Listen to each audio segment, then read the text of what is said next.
Okay, students, now let us go to the exercise. Question number 1. Match the proper terms from columns A and C with the description in column B. A column, Thallophyta. These plants mainly grow in water.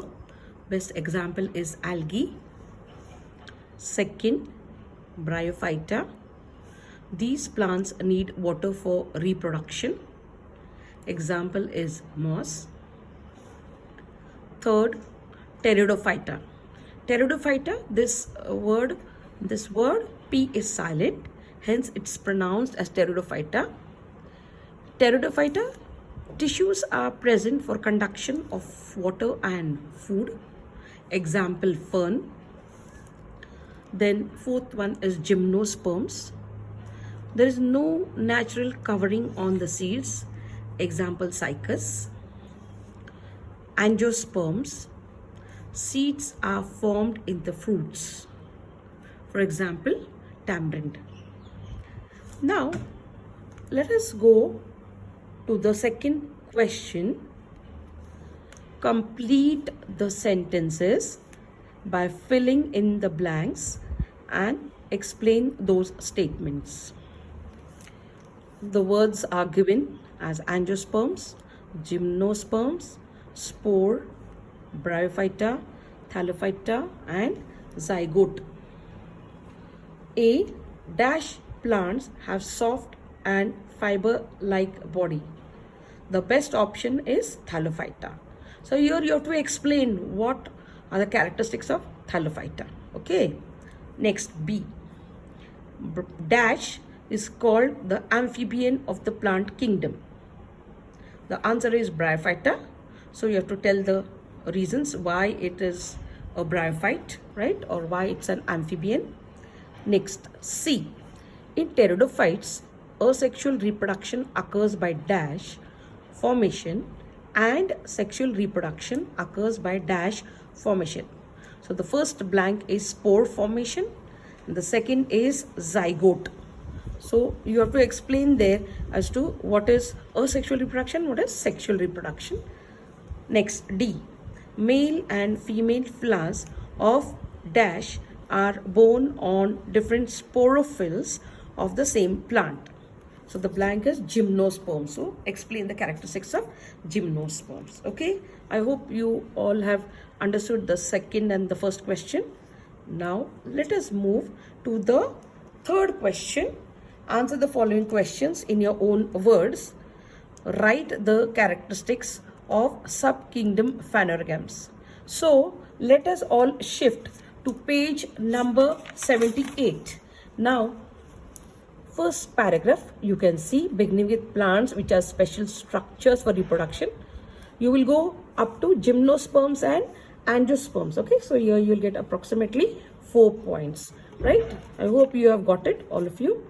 Now next, let's go to distinguish between monocots and dicots. Now here we have got very well explained over here the distinguishing characteristics of dicotyledonous plants and monocotyledonous plants. So you have to just jot down these distinguishing points. Okay, they are very well explained. Now let's go to the next question. C. Write a paragraph in your own words about the ornamental plants called ferns. Okay, so about ferns, you can write in your own words. Okay, do you know what do you mean by ornamental plants? Ornamental means decorative. Okay, so for show. So how these ferns are used for show? I would like to add one thing here regarding the ferns. The ferns we have seen in Pune, Mumbai and other cities where ferns are present in small pots, potted plants. But if you go to the northeastern side, Sikkim and all that side, there are very huge jungles of fern plants. Okay, these ferns are as tall as a 5 or a 6-storied building. And if in your life sometimes if you get a chance to visit that place, please do visit and see the beauty of nature there. Now, let us go to the D question. Sketch, label and describe the Spirogyra. So, here there's a beautiful diagram of Spirogyra here. Spirogyra. Now, this diagram you have to draw, but remember children, you will not use a scale to draw this. In biology, normally it should be a free hand drawing. You don't have to use and draw straight lines like this. It should be, it's biology. Okay, so here the cells have a little different shape, flexible shape. So you have to see to that you don't use a scale to draw these cells also. Okay, just with your hand you will draw. Okay, fine. Let's go to the next question. E, write the characteristics of the plants belonging to the division Bryophyta. So let's go to page number 76. So here you can see the last paragraph, beginning of this paragraph till the end. Okay, you can just write about it. Then the next question. Fourth, sketch and label the figures of the following plants and explain them in brief. So we have the Markentia, Funaria, that is moss, fern and Spirogyra. So page number 76, this figure as well as these figures, Funaria, Markentia and Anthoceros. So Funaria, you can see these are the rhizoid. Rhizoids are root-like plants. Okay, so they're not true roots. Similarly, these are leaf-like parts, not true leaves, leaf-like parts, and this is the stalk, stem, like you can say. So in all plants, you have to draw this properly.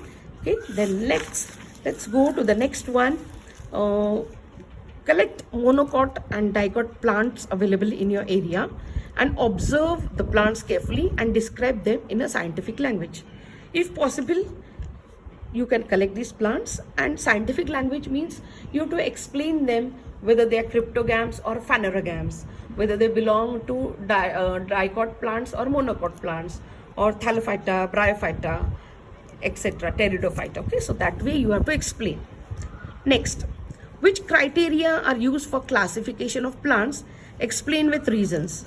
So here you will go to page number 75. Okay, you will go to page number 75 where the characteristics are given. I have explained to you the basis of classification, right? All these points here. Okay, all these points here are explained very well. So you will write all those points and explain it. Okay, now let us go further to the project work. Okay, project work is you have to collect more information about plant classification from the internet and prepare a talk of about 5 to 7 minutes, which we will present during the school hours. Next, second, prepare an album of monocot and dicot seeds and display it in the classrooms. So here we have so many seeds at home. Okay, you can take your mother's help, as I will be showing you some seeds, so you'll get an idea about it. Okay, and you will stick them on a sheet of paper or a chart paper, and you can put it in your house at present. Okay, next, and study them. Next, you can collect photographs of 5 plants, each of Thallophyta, Bryophyta and Pteridophyta divisions, and write the description of each. Okay, so about a few points you can write about each of these plants. So whatever is possible for you to write and collect the descriptions, please do that. Okay, now I hope you have followed the lesson well and the exercise. I'll give you 1 week's time. You can solve this exercise, right? Okay, now let us see some more specimens. Okay, so which will help you in your project work as I have given you. Now let us see tap root of the coriander plant. Now this coriander plant, it has got a tap root. The root, it's fat and thick, hence it is called as a tap root. Yes, now let us see the another type of root called as the fibrous root, whose example is the onion. The fibrous root or adventitious roots are very weak roots. They are hair-like processes, hence they are called as fibrous roots. So I hope you have understood fibrous root and tap root. Now let us go further to the different types of seeds. I will describe them so that you will be able to do your project work. Okay, so now let us go to the monocot plant seeds. So we have the jawar seeds, which are round in shape, and you cannot separate them into two cotyledons. There is only one cotyledon. You can see that. Okay, it's round. You have similarly different types of seeds such as the rice grains. The rice grains are also a single cotyledon. Okay, so they are monocot plants, monocot seeds. Yes, yes. Now we also have the wheat, the maize seeds, which are all monocot bajra seeds. Yes, so you can use them for your project work. Now similarly, we have the dicot seeds. You all must have eaten a mango in the summer. So this mango is a dicot seed. This seed can be divided into two cotyledons. Okay, so the mango is the best example of dicotyledon in the seed. Similarly, you have the cashew nut. The cashew nut, it can be divided into two parts, two cotyledons. So hence it's also a dicot seed. Similarly, the peanuts. The peanut is also a dicot because it can be divided into two cotyledons. Two separate parts are there. Yes. And you can see that it is a dicot seed. Similarly, tur dal, moong dal, masoor dal, etc. Even the almond is also a dicot. Is a dicot seed. So I hope you have all been able to distinguish between the dicot and the monocot plants. Now let us see some more specimens of different types of roots. So let us see different hibiscus plant.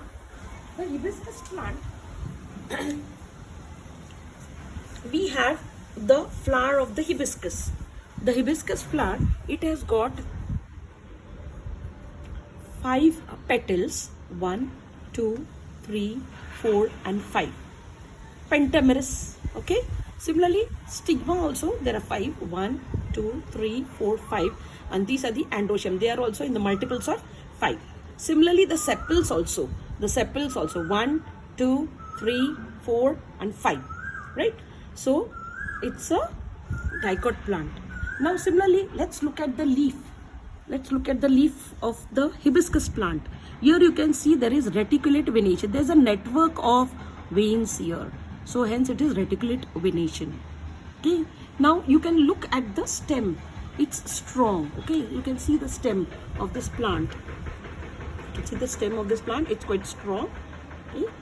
Let's see another type of plant called as the fireball or mayflower. Now you all can see that there is a beautiful flower here. It's a big flower.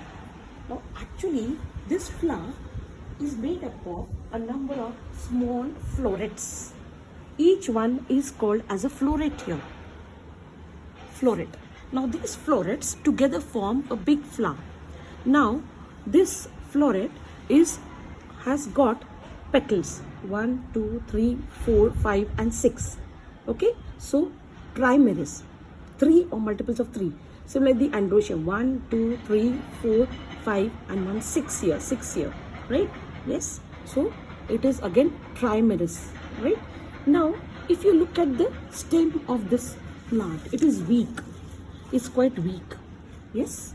Similarly, if you look at the leaves of this plant, you can see the veins are parallel. There is parallel venation here, right? Parallel venation. Okay. So we have got n number of flowers here and leaves and trees and plants around us. The gulmohar tree, the palm tree, the rain tree and many other show plants are there, which will help us to classify them into different types, which will help us to study them and use them in our daily life. So I hope you all have enjoyed the lecture, and you all will have a nice time. Eat properly, sleep well, take care of yourself. Okay, thank you.